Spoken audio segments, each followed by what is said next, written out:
A pleasure to meet you, sir." She smiled back at him and reciprocated with a firm handshake. Sharon inspected his pleasant features and wondered if this likable person might actually be a cold-blooded killer. "Maybe I'll succeed where Charlie failed." He spoke to her like an old acquaintance. "I told him about our meeting," he revealed. "I promised I would try to convince you to restore our lost honor and become the new spokesperson for the NYPD. "Charlie, eh?" Hearing the deputy mayor calling the tough commissioner Charles Pearson by a nickname made her feel strange and rattled her confidence. She might have reached some impressive accomplishments in her career, but she still wasn't on a first-name basis with the commissioner. On the other hand, Lisbon had close ties with the NYPD leadership, and he made sure to let her know it in his subtle and refined way. "I appreciate the offer, but I'm not ready to give up the glamour of working as a homicide detective just yet," she replied with a half-smile. Lisbon chortled lightly and sat behind his magnificent mahogany desk. "Your witty answer only makes it clearer that you are the perfect person for the job." He gave her an intrigued stare. "But I'm sure you didn't come all the way over here to discuss a career change. How may I be of help?" Sharon sat down on the chair in front of him and inhaled a deep breath. She knew she had to take a more delicate tact, unlike her usual cut-to-the-chase and spare-me-the-bullshit approach. This time, it wasn't difficult since, to her surprise, the person who sat before her turned out to be very gracious. Well, as gracious as one could be, considering the fact that he was suspected of taking a young woman's life.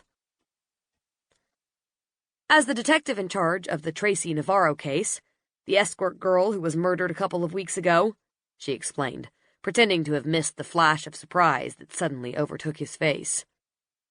"I've encountered, over the course of the investigation, a few details that tied her to you."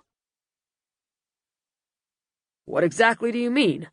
he asked, keeping his expression frozen, not batting an eyelid. He was in no hurry to make a denial, but he also did not show any agreement with her claim. Sharon understood that Lisbon would leave the ball in her court, that is, until she sent it over to his side and forced him to face the facts. But perhaps, before she started with an offense, she should try and pass him the ball peacefully. Maybe this move would give her the leverage she needed. "First of all, it's important for me to mention that this conversation is off the record. See it as my way of saying thanks for always watching our backs." Sharon meant the NYPD officers. As the son of a firefighter and a nephew of a patrol officer, Lisbon had dedicated a lot of his work and effort into improving conditions for law enforcement workers and was therefore quite loved by them. For a brief moment, Sharon hoped she might be wrong and that he had nothing to do with Navarro's death, but her intuition and the evidence suggested otherwise. Lisbon released a warm grin as she continued talking. "Tracy had many important and powerful clients with whom I have dealt both professionally and discreetly, and I plan to continue doing so. Whatever you say remains between us. I'm not going to ruin a man's reputation over his personal choices. However, for the sake of a proper continuation of the investigation, I need to know the nature of the relationship between you and Tracy Navarro." This was Lisbon's chance to clear himself of suspicion, thought Sharon. Even if he was Tracy's secret client, it didn't necessarily mean that he had killed her, because a person willing to admit that to a cop surely wouldn't have killed to keep it a secret. "Tell me the truth. Prove to me that you have nothing to hide." "Miss Davis, I'm afraid you have been misinformed. I have nothing to do with Miss Navarro. I can't help you." His face remained blank, though it had lost some of its color and vitality. "Sir, are you sure?" She tried to give him one last chance. "Absolutely," he asserted.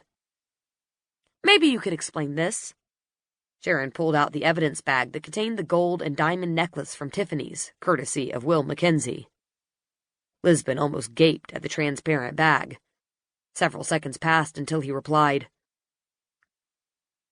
"Is that supposed to tell me something?" His tone of voice was no longer confident and stable.